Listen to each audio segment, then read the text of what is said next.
ভোর 4:15 মালদা পৌঁছেছি, আগের মিনি ব্লগে সেটা জানিয়েছি। তারপরে একটু ঘুমিয়ে নিয়ে রেডি হয়ে বেরিয়ে গিয়েছিলাম গৌরবঙ্গ ইউনিভার্সিটির উদ্দেশ্যে।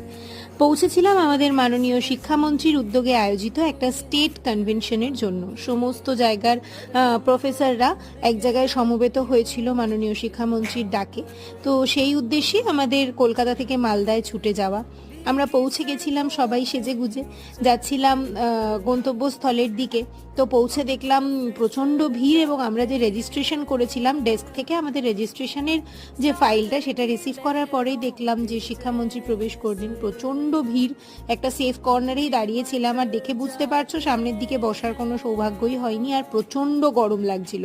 কোনো ফ্যানের আয়োজন তো ছিল ঠিকই, কিন্তু সেগুলোর আমাদের দিকে আর হাওয়া ছিল না।